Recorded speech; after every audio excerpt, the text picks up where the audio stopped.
Hello, everyone, and welcome to today's webinar, Return of the Refi, Top Lending Strategies for Becoming a Refi Master, presented by Experian. We're excited to have you join us in this session. My name is Zeb Lowe. I'm the Director of Content, Director of the Content Studio. I'll be your host today. We have a great pair of speakers who are going to share valuable strategies to help you navigate the evolving refinance market.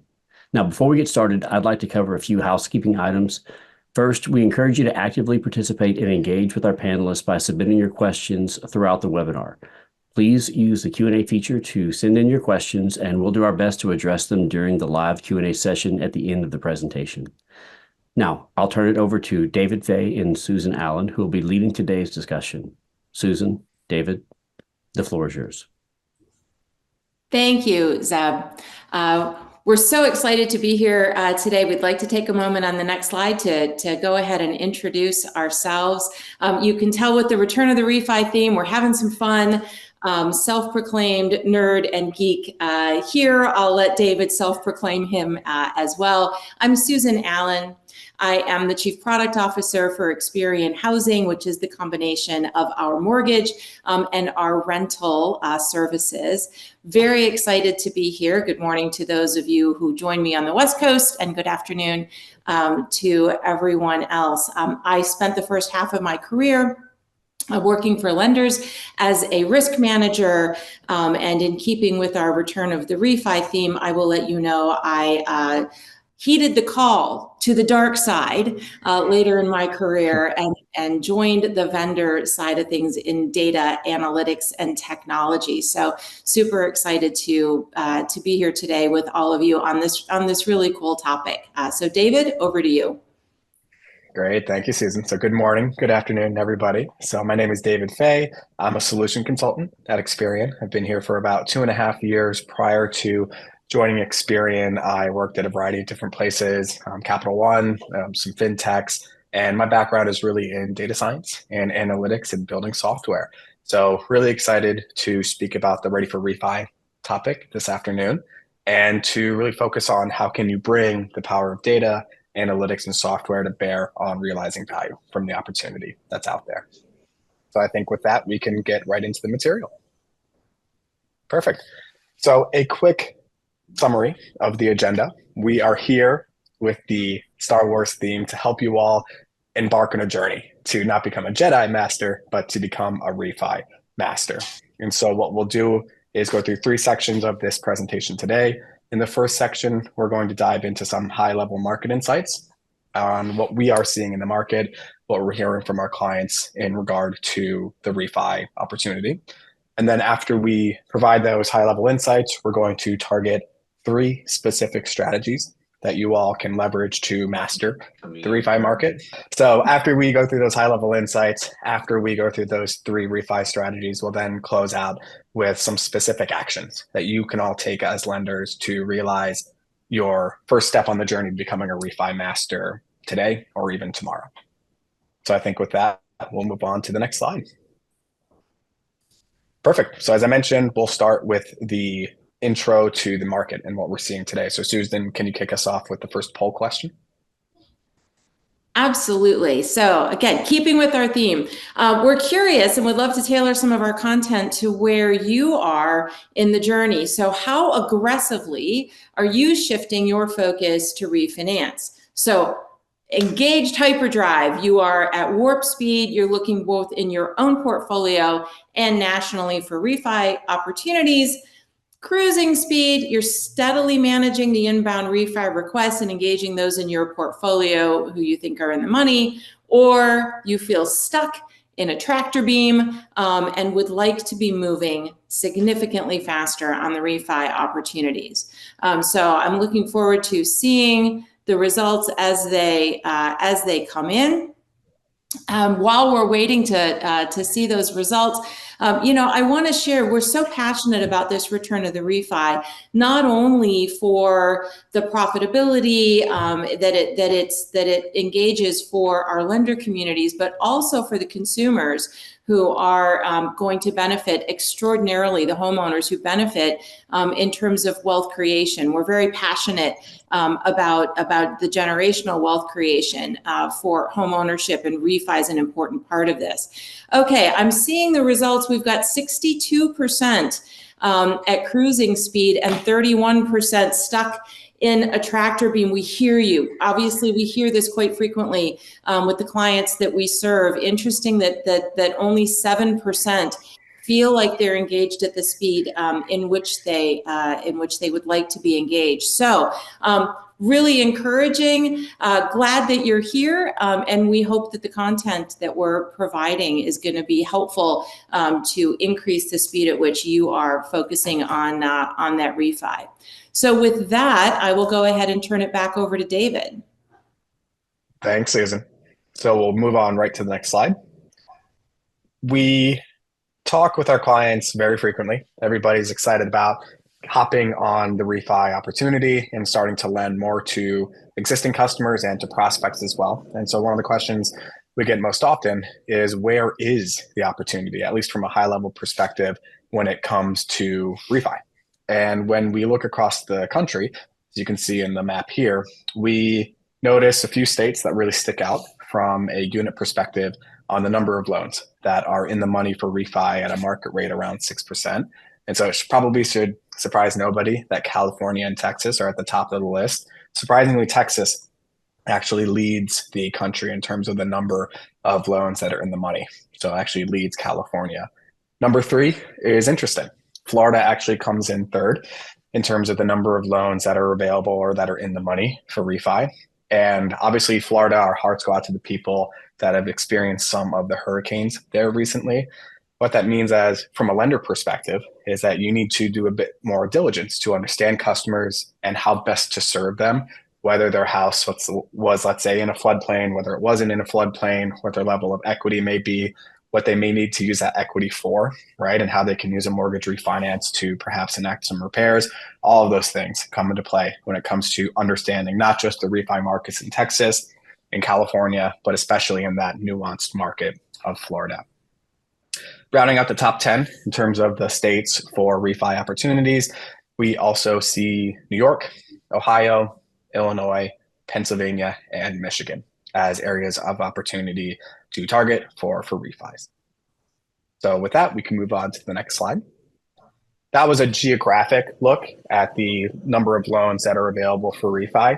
Here are 3 statistics that, from a higher level perspective, we think do a good job at characterizing what is happening in the refi market and where things are going. And the long story short with this slide is that we at Experian are seeing things heat up in terms of the competition for all of those loans that are currently in the market.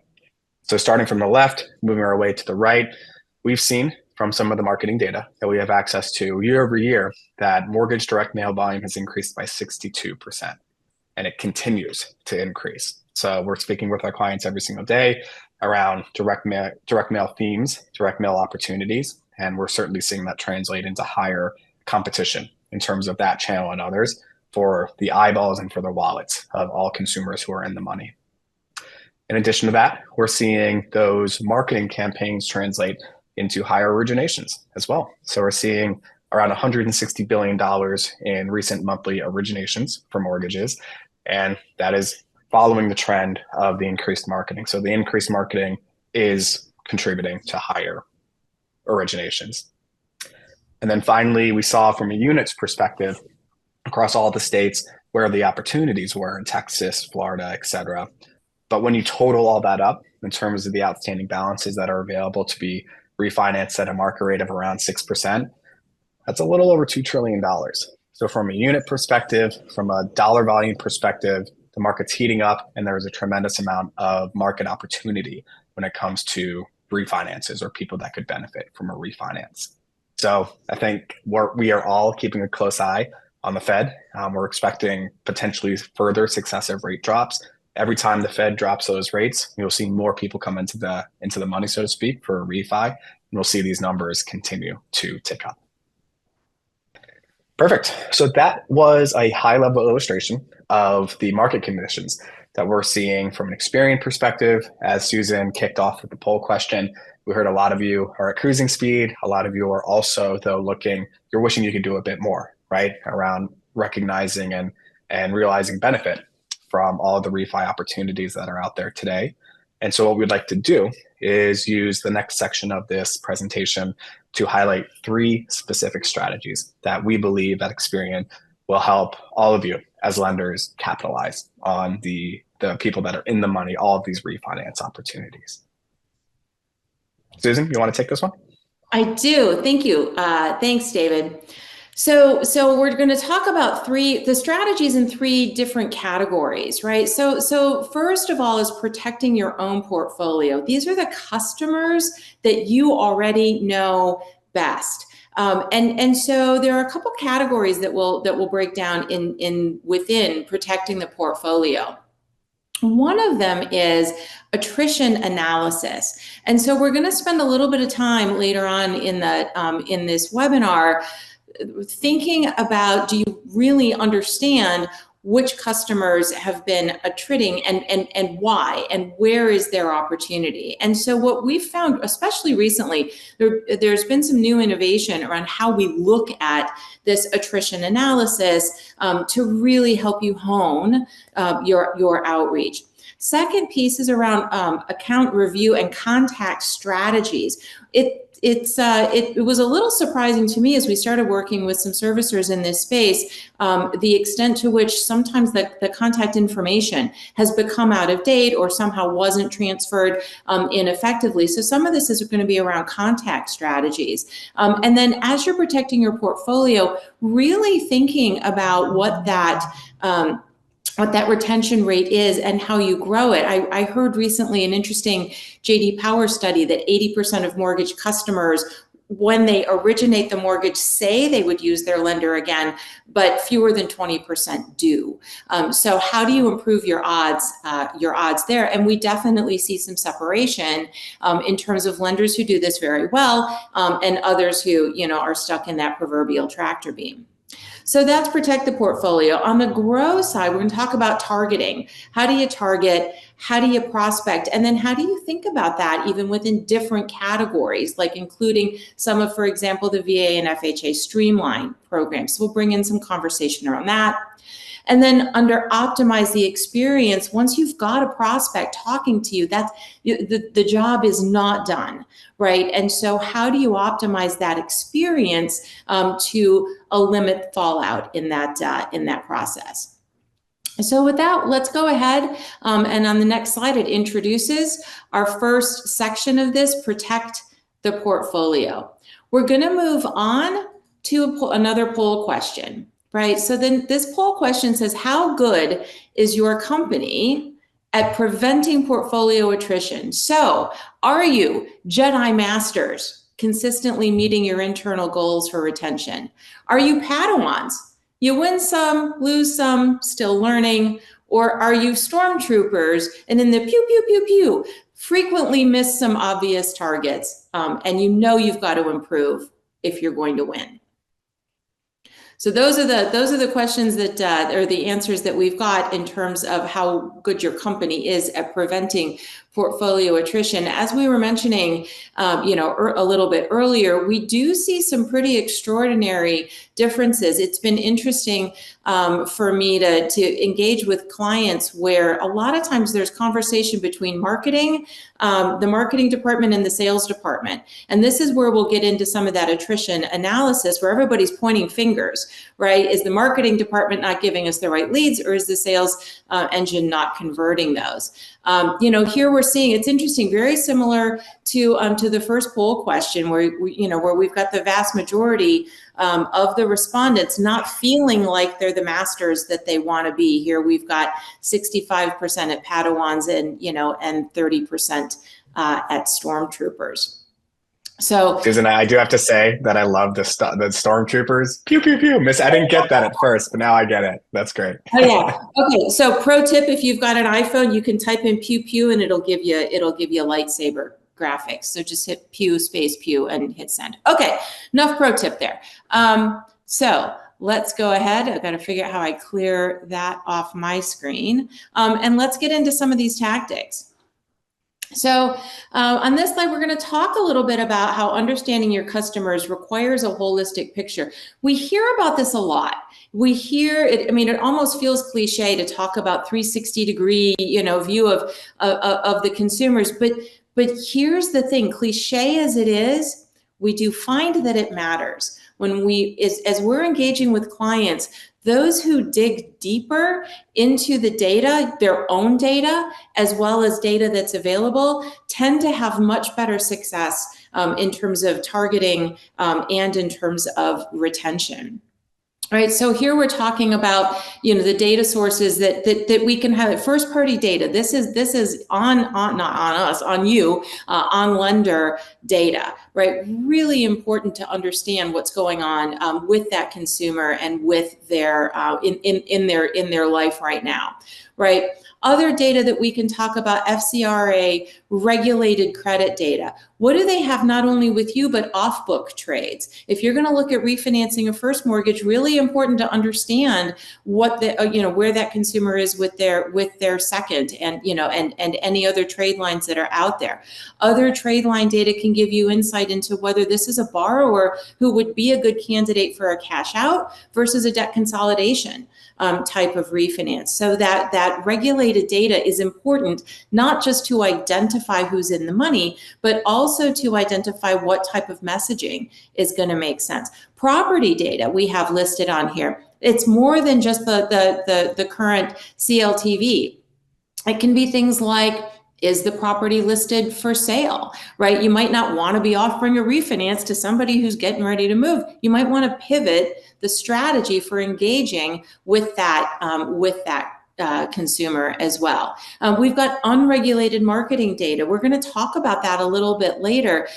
We know a lot about consumers, the age bracket, channel preference. How do they engage online? How would these consumers describe themselves? How can you use that in your omni-channel marketing and in the type of messaging that you're providing? Obviously, refinance is going to be a really competitive market, and whatever you can do to stand out from the competition is going to matter. So all of these different types of data are relevant, and the more you can refine the message, the better off you are. Would love to take just a minute on this slide. If this feels overwhelming, one of the things I'll share as we engage with clients, some clients have large, well-established, I'd say well-funded, but I don't think anything in mortgages ever feels well-funded, but large and well-established data and analytics teams of folks who crunch numbers and can leverage vast volumes of data. We've got other clients who say, we don't have that. We don't have a large analytics team. What can you do to help us? There are solutions across the spectrum. So please, if you don't have, a large team of analysts, please don't hesitate still to reach out and say, how do we, with the capacity that we have, leverage this type of data in our pursuits? So I mentioned earlier that we're going to be talking a little bit about portfolio attrition. One of the things that's meaningful is how you measure portfolio attrition. So for example, in this hypothetical example, we're starting with 40,000 consumers in a portfolio that paid off. First question to ask as you're doing this analysis: who didn't open any new trades? You might have folks paid off the mortgage. Maybe they downsized and paid cash for what's going next. Maybe they've got multiple residences and they just moved into a second residence. Maybe they're renting now, or it's somebody who moved into an assisted living, type of facility. Doing a lot of analysis on everyone who paid off isn't going to help you, because there's a chunk of the portfolio that isn't an option for you anyway, right? So understanding that population and how to identify even before payoff who would likely be in that population is critical to focus your effort on those consumers who could convert into a profitable trade for you. Once you then figure out which ones did open a new trade, then the question is on book, off book. And this slide just shows you for mortgage, are they on book, off book?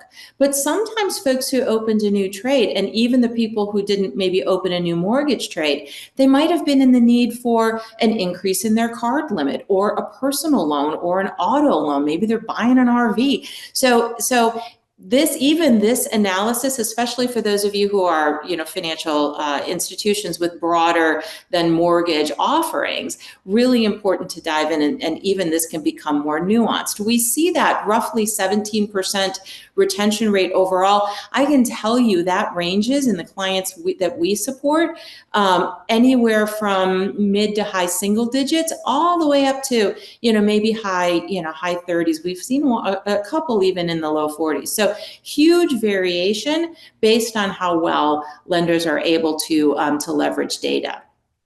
So with that, let's go ahead and move on and talk about predictive models. So predictive models play a big part in this. And at this point, I'm going to go ahead and hand off to David to give an explanation on this slide. Thanks, Susan. So a couple quick things. So she did a great job, Susan did, of running us through that attrition waterfall, right? And we saw a sample statistic of a 17% recapture performance. That's not uncommon for a lot of the clients that we speak with.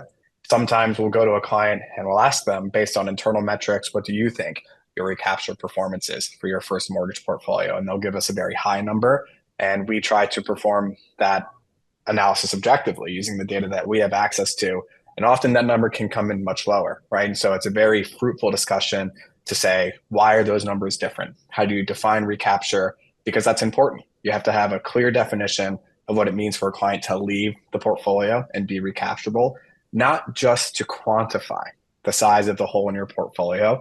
That's an absolutely vital first step to understanding the magnitude of the challenge, but also to the next step, which is actually to help do something about that hole in your portfolio for customers in the future. So as Susan alluded to earlier, one of the ways that we recommend to our clients to close that hole in their portfolio is to take a look at that data that has characterized who left your portfolio in the past, and where did they go, and who stayed on your portfolio. By building that historical reporting data set, you can then add predictive attributes of the kind that Susan was describing in that customer 360. What that is that is great data to build a predictive model to say, for all of my customers today, what are they likely to do tomorrow? Can I predict what they're likely to do tomorrow? And by doing so, in this slide, we present an illustrative view of a single customer on your portfolio. And you can build predictive models based on the kind of data that I just described to say, what is their likelihood to leave my portfolio from being a mortgage customer? Or what is their likelihood of doing a variety of other financial actions? And in this example, we've scored this consumer along a variety of different potential actions. And what they score most highly on, is a propensity to stay in their property and to refinance the mortgage that they currently have. And so by building a predictive model and being able to identify this customer's likelihood to refi ahead of the actual refinance itself, you can, as a financial institution, for example, proactively reach out to this customer via a phone call, outbound phone call. You could email them, a variety of different channel strategies that you can take. But you can say, look, we think that you may be in the market for a refi, and we'd love to win your business. We'd love to retain you as a valued customer of ours. And so that is a way that you can get out in front of this potential refi attrition on your portfolio. And you could get in front of that before trigger ever occurs, and you have to scramble to keep that customer. So in short, by leveraging predictive models and campaigns, like account review campaigns, you as a lending institution can get in front of the portfolio attrition before it happens and help to retain those customers before they leave. So that's all well and good, right? For mortgage customers that are, let's say, looking to move or are in the money or that qualify for a mortgage refi offer. However, as I know Susan, I'm jealous of Susan. She has a mortgage that's a very low interest rate. Mine's a bit higher. I'll hopefully qualify for a refi soon. But No one should target Susan, no offense, Susan, for a refi, but it'd be a waste of money. She has like a 2 or 3% mortgage. It's going to be a long time before she refinances.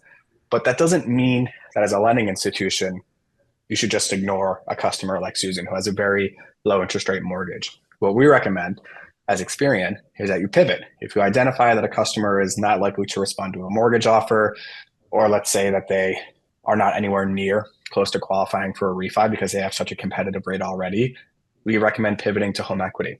So you can use credit data to identify, for example, if they have an open second lien position on their home, and you can identify what their outstanding equity is. You can ship that consumer a home equity offer. So you're not offering them a mortgage refi, for example, but you're still deepening a relationship with that customer with a new home equity loan or home equity line of credit product. Now, if they already have a home equity line of credit with you, that's okay too. That doesn't mean you have to ignore the customer. You can still reach out to that customer and say, have you considered taking an additional draw on that home equity line of credit? The reason why those additional draws are so important is, as the chart on the right indicates, not all home equity lines of credit are created equal. We took a quick look at the national footprint of home equity lines of credit, and we segmented them into 4 segments. You can see that we have people that never touch the home equity line of credit. They're not profitable for your institutions, and they are a worryingly large percentage of outstanding home equity line of credit customers. So there are the never users, there are one-time users who use the line of credit at origination and then never touch the thing again. There are high-level activators, and then finally there are low-level activators. Now, what all this means is that even if a customer already has your home equity line of credit, you don't have to just abandon them. You can still reach out to them and transition them from being, let's say, a never user or a one-time user into that highly profitable segment of a high-level activator by saying, hey, we noticed that you have this large outstanding line of credit. We've noticed that maybe your house is XYZ years old. Have you considered activating or taking an additional draw on your line of credit to redo your kitchen, something of that nature? And the importance of reaching out to customers to, let's say, activate an existing home equity line of credit is that they could just one additional draw for a customer who is only drawn on their line of credit once, that can generate up to 40% incremental interest revenue for the lifetime of the HELOC versus just drawing on it once. So a lot of nuance there, but if I had to summarize this slide, I would say if somebody doesn't qualify for a mortgage purchase or a refi offer, that's fine. If they have an available second lien position, target them with a home equity offer. But even if they already have a home equity line of credit, you can still reach out to them with an account review program to say, if you're a never user or a one-time user, have you thought about using your line of credit again? You can still realize a lot of benefit from it, and that benefits both the consumer and the lending institution. So Susan and I have been highlighting for this section of the presentation, it's all about how do you take advantage of the refi environment? You do it first and foremost by protecting the portfolio that you have today. And so there are 3 things that we think you can do to protect your portfolio. The first is to gather a very data-rich 360-degree view of the customer across all their demographic behaviors, across all of their financial relationships, so they have a deep understanding of what what those customer needs are with you and in their life more broadly. The second thing that we recommend is performing attrition analysis on your portfolio to benchmark how well you're doing at preventing portfolio attrition today for refi and for purchase. And then you can actually use that data that you've generated to quantify the degree of your payoff problem. You can use that to then build predictive models to run to drive account review programs to help prevent that kind of attrition activity from happening in the future. And then finally, the third strategy here is, look, even if somebody doesn't qualify for a mortgage refi, maybe they're really, really low interest rate and just would never respond to a refi offer, that's okay. You can still pivot as a lending institution and consider either originating a HELOC to the customer if they don't have one already, or activating dormant HELOCs if they've already originated a HELOC with you. I know that was a lot, but I think that's a great material for protecting your current portfolio. We're going to pivot into the next section of the presentation, which is all about growth. So I know that we've been talking about existing portfolios and protecting your existing customers, deepening relationships with existing customers. But this next section is all about how do you find new customers? and turn them into really great customers with deep financial relationships. Susan, can you kick us off with this question, please? Absolutely. Thank you, David. So here we're inquiring specifically about how good your company is at marketing to customers you do not currently have a relationship with. So again, Jedi Masters, routinely running these prospecting campaigns, and you're pleased with the response rates that you're getting. Padawans, you're prospecting a little bit here and there, maybe in some, geographies or maybe for certain loan types, but either the response rates aren't where you'd like them to be, or maybe you'd like to expand that more broadly geographically. Or stormtroopers, really not prospecting at all, just marketing to the existing customers that you have. No new stormtroopers added to your group. So as you're looking to answer that, I want to echo, we definitely, as we're working with clients, we do hear quite a few who are interested in prospecting, but really don't even know where to start. So here you're seeing the poll questions where half are in the middle, but also roughly just under half are stormtroopers. They're not prospecting at all. So it's interesting for those who are not prospecting at all. I don't know if that's a strategic choice that you've made, or just not sure where to start. Definitely it's something to look at, simply because if 44% aren't prospecting, what that means is you got a lot of folks who are coming to proverbially eat your lunch. So we'd love to go ahead and follow this with some insights around what you can do to address that. So with that, I'll turn it back to David.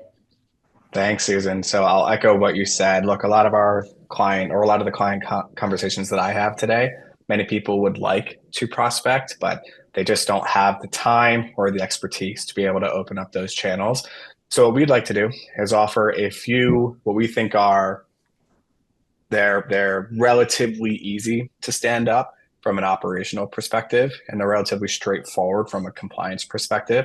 But we still think there's tremendous opportunity with some of these initial campaigns to help some of those institutions that are on the call that want to prospect but haven't today. We think that these are really great approaches to get you started on that prospecting journey. So to begin, here is an example of how we recommend going to market with a VA Earl marketing pre-screen program. So what is VA Earl? For those of you who aren't familiar, the VA Earl program is a program that was designed to make it very easy for veterans who have a VA loan to refi, given that they meet certain minimum credit criteria. And between this VA program and a similar type of FHA program, there's a lot of opportunity for refi out there, given where interest rates are or are likely to be headed. We estimate that there's around $250 billion of outstanding mortgages that would meet this criteria, and that's around 1.5 million customers. So certainly plenty of customers out there that you could be prospecting toward with this type of campaign. Now, if we look at the waterfall here, it really breaks into two different sections. The gray boxes correspond to credit criteria. And so these are the credit criteria that are set forth by the VA to say this customer who has a VA loan would or wouldn't qualify for this VA Earl loan.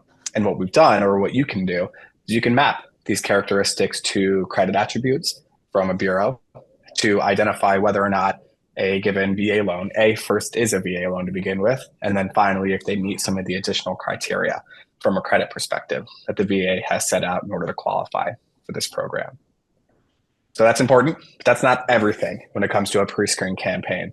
There are 1.5 million consumers out there, so you can certainly mail all 1.5 million, but that can get expensive, especially as you start to get more general with maybe it's a general marketing campaign for mortgage refi, not a VA specific campaign. So what's really important to do is not just to use data to indicate who is credit qualified for, in this case, a VA Earl, but also to use some targeting scores to say, out of those folks who are credit qualified, who would actually respond to an offer. So here we have an example very similar for home equity, and you can map all of your credit criteria to who would be qualified for a home equity offer. And then finally, you can either use a generic targeting score or a custom score to indicate of these credit qualified consumers who will actually respond to the offer. And using that approach, you can be really efficient in who you're mailing, and you can therefore optimize your pre-screen spend as you start to prospect to these kind of customers. A lot of our clients today, we just described some pre-screen campaigns that we think are a great way to go to market for prospecting, but you don't only have to perform pre-screen campaigns. We also see our clients performing what are called invitation to apply offers as well. And so what you can do is you can use additional data sources that aren't necessarily FCRA regulated, so you don't have to send a firm offer of credit, and you can use those data sources to more or less approximate some of the criteria that you're using in your pre-screen campaigns. And you can go to market with a more general type of offer, whether it's direct mail, digital, etc. And you can use non-FCRA regulated data in order to do so. And you can take this deck away and you can look at how we've mapped pre-screen criteria, which are very specific and precise, to more general invitation to apply criteria that are usually a little less precise, but nevertheless can be still very valuable for performing targeting in additional channels like digital, for example. Now, segmentation is important when it comes to looking at all the available consumers out on the market. You want to be able to identify if consumers are credit qualified, number one, as we were saying. You then want to be able to ensure that they're actually going to respond to your offer with some of those targeting scores, but that's not it. If you can have all the best segmentation logic in the world, but ultimately if you only send one direct mail letter and they don't open it, you've spent a lot of time and money on segmenting, and you've abandoned that at the last minute. So you've only sent one piece of mail, and you're just not going to realize a lot of value potentially out of that marketing campaign, because that's only one touch point where the consumer can actually respond to the offer. So what this slide describes is a methodology or a process flow for a sample multi-touch point marketing campaign, where you can, for example, use data to set up who your target list should be. You can then initiate a campaign, the first touch point, with an email. You can then have a workflow and say, well, if the customer doesn't respond to that initial email, let's initiate a digital ITA campaign using, again, non-regulated FCRA data or non-FCRA data. You can initiate a digital campaign to target that customer in a web property. If they do respond to the email, but they don't apply, you could retarget them after the email with a direct mail offer. And really, this is the kind of multi-touch point contact strategy that is the best to ensure that that segmentation that you're performing to create the list of consumers that you'd like to reach out to with an offer, having multiple touch points where a consumer can accept the offer is critical to ensuring that they know they have an offer in the first place and pick it up with you. Great. So we'll move on and I'll hand it over to Susan. Thank you. So as David was talking about, there are some different workflows and how you think about an omni-channel type of campaign. There's also data that you can bring to bear to understand which consumers are likely to best respond in the different channels. What you're seeing here on this slide, we took a look at some of our consumer data. This is this unregulated data that David was mentioning earlier, and we split based on which of the consumers got a first primary mortgage in the last 12 months, which got a HELOC in the last 12 months, and then everyone else is the general population. So those with a mortgage are in blue, HELOC are in pink, and the general population is in purple. And so here's an example of in general, and again, you can get this data consumer by consumer, but what engagement channel does this consumer tend to interact with? And interestingly enough, of course, we all know direct mail is low, but we do identify certain consumers who have a pattern of engaging in direct mail. Really helpful for you to know if you're trying to think about where to spend money on direct mail campaigns versus mobile versus email. And then we'll continue on and get more information on how to set the offer apart. On the next slide, we start to talk about understanding the prospect's life stage, for example. here you're seeing some definitions, right? So one of the things that that we do is we categorize folks based on the information that we have about their lifestyle. So, for example, I'm not going to go through each of these. You've got the same mortgage, HELOC in general in blue, pink, and purple. But if you look there on the second category, flourishing families. These are predominantly affluent families with children in the home. They're charitable contributors. They enjoy athletic activities, and they're in their first home. Knowing that, how would you, potentially change the imagery that's used in your message to better connect with that audience versus maybe some of these other categories? And then on the next slide, we can take a different lens. So we can look at. Let's go ahead. There we go. We've got brand loyalists, deal seekers, quality matters. This is starting to get into some of your messaging, right? So how does the audience make decisions? So for example, savvy researchers, we see a pattern of them comparing prices. They like to read online reviews. How might you message to somebody who's a savvy researcher differently than you might message to somebody who's a brand loyalist, right? That messaging is different. So here you're seeing examples of how we can leverage information about the consumer's engagement and lifestyle to better target and make sure that the messaging that you're putting out is resonant among all the competition. So with that, I'll hand it over to David to summarize. Thank you, Susan. So this is a message for the stormtroopers out there. Here are the things that we recommend you do in order to start prospecting for the first time. For the Padawans out there who are already doing this relatively well, here's just a reminder of some strategies that you could integrate into your existing prospecting campaigns. So number one is to leverage both credit data and non-FCRA regulated data to find customers who are likely to credit qualify for any variety of products. We recommend, if you're just getting started out, to have targeted campaigns around VA, Earl, FHA, or even streamlined title refinances. And home equity is also a great way to start prospecting for the first time.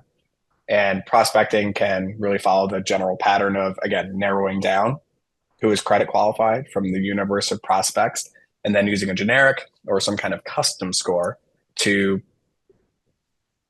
identify out of those reams of customers those who are most likely to actually respond to the offer.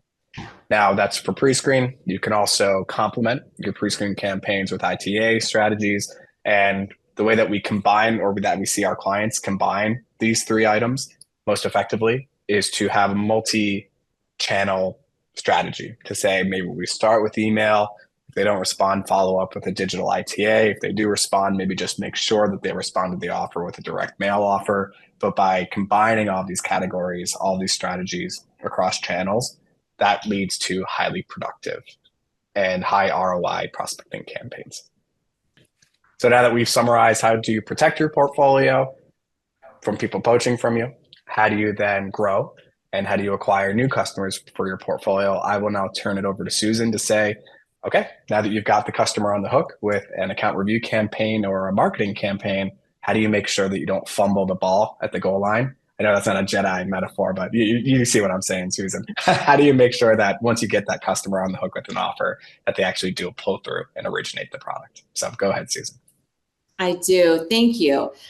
So there is so much to cover on optimizing originations. And, obviously we spent the majority of the time in this webinar really much more focused on those targeting, aspects. So we're there, in order to not boil the ocean, we're really going to just focus on, kind of a new innovation around the credit pull.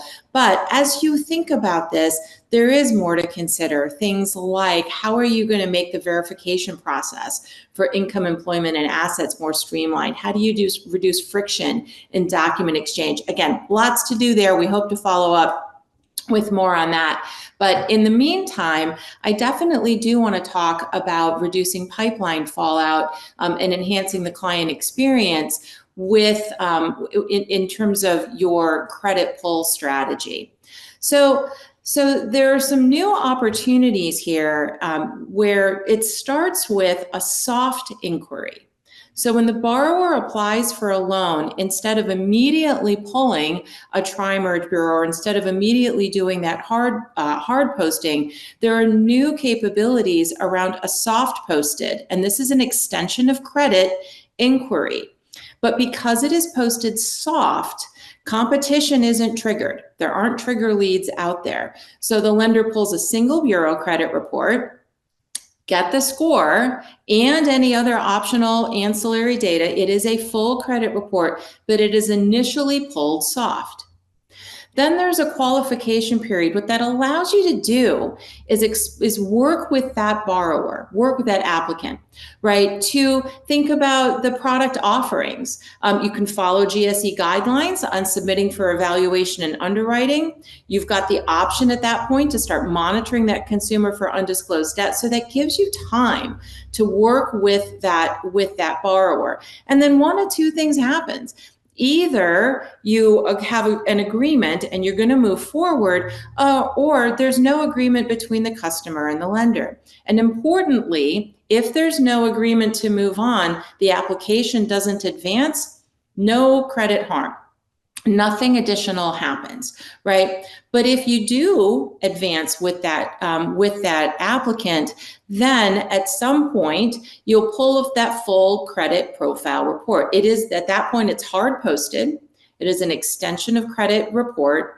We recommend that be pulled within 30 days, but it definitely has to happen prior to the closing date. You as the lender, it is completely up to you whether you want to pull a new score at that point in time, or whether you just want the credit data. So you may wish to pull a new score based on undisclosed debt monitoring. If you saw something, then you want to rescore it, or if your own lender policy says that you're gonna pull that other score. But for us, you don't have to. Right. And then, of course, you continue on in underwriting, pulling the additional bureau reports as necessary. We find that not only is this interesting in a standard refinance, but also on the VA Earl and the VA FHA Streamline programs like Earl.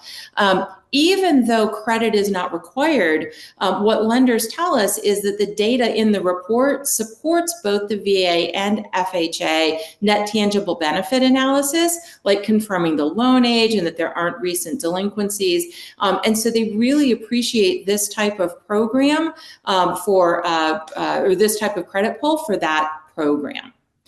So really interesting new ways to both protect your lead as you're working with that consumer and allow that consumer to have conversations with you around the loan programs with no harm to their file.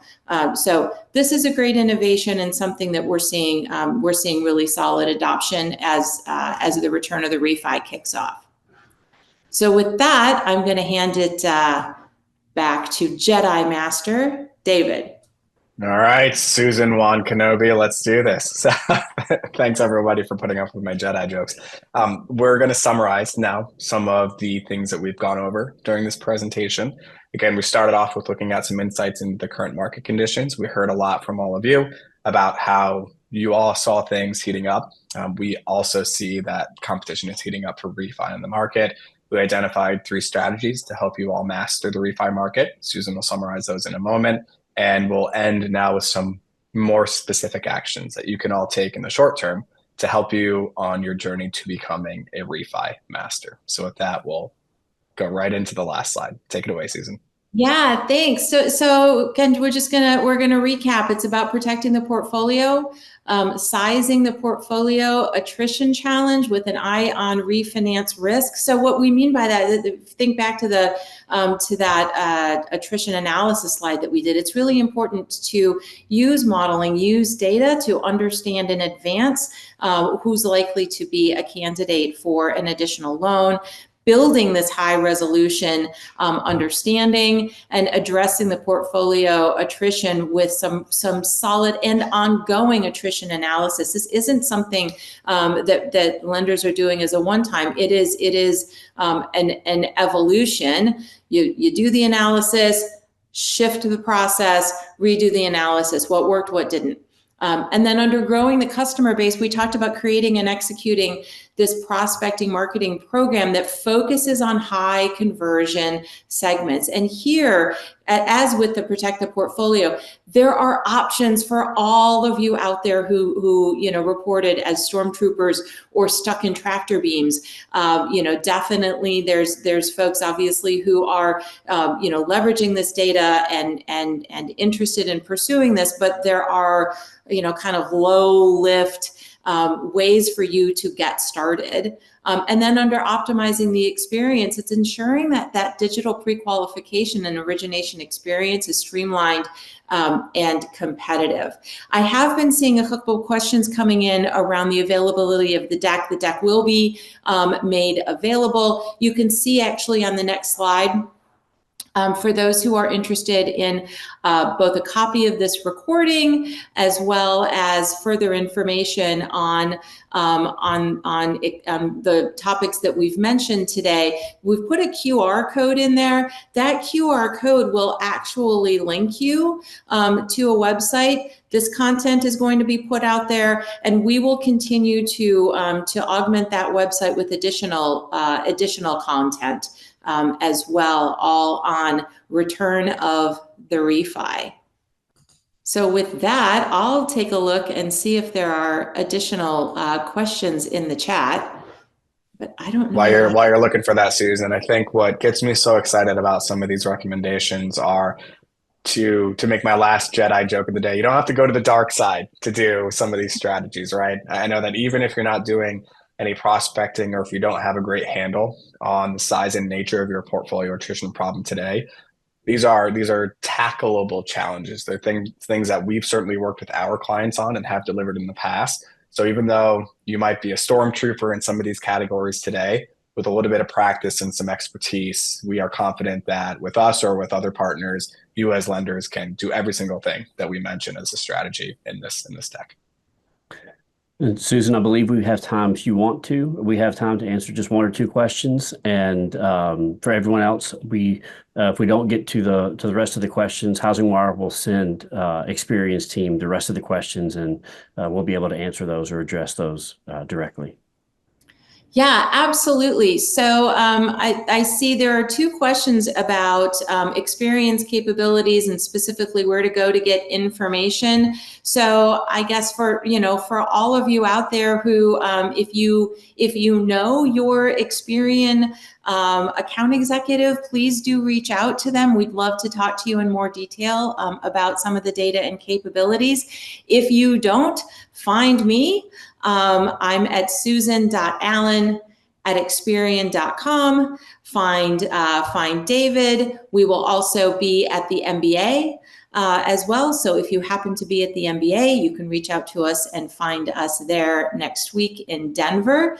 David is at david.fay@experian.com. So we try to make the email addresses pretty easy to find us. So find us and we will definitely get you well on your way. And I think we can post in the, probably in the chat, the link to the website, Experian.com /return of the refi.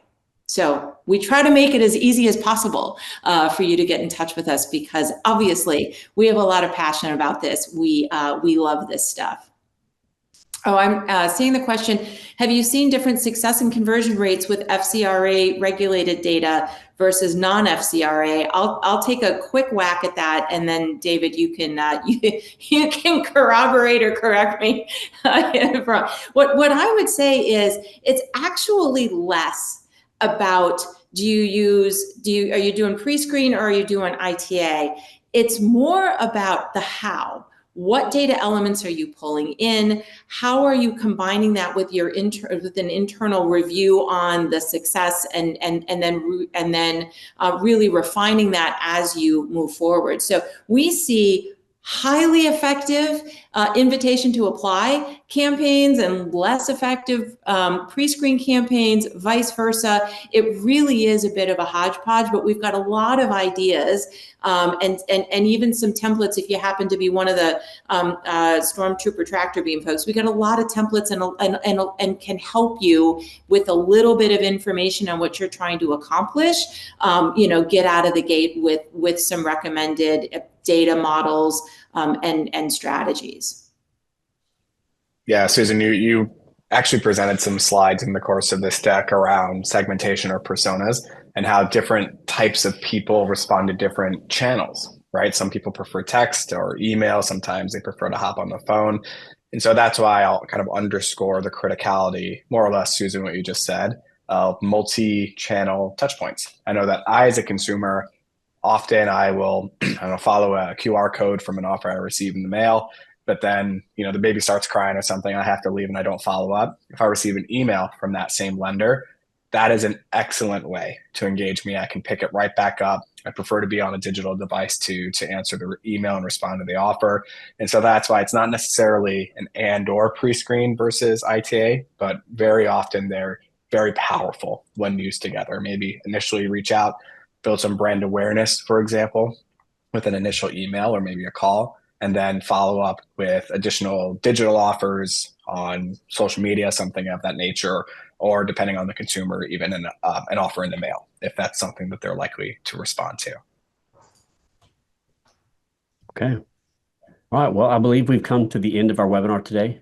Thank you all for joining us for Return of the Refi, Top Lending Strategies for Becoming a Refi Master, presented by Experian. I hope that you found the insights shared by our expert panelists valuable and that you're leaving with practical strategies to apply to your business. A special thank you to our panelists for their time and their expertise. It's been a pleasure having you both with us. We look forward to seeing you at our future events. Keep an eye out for more webinars and resources coming your way. Until then, take care, and we hope you'll join us again soon.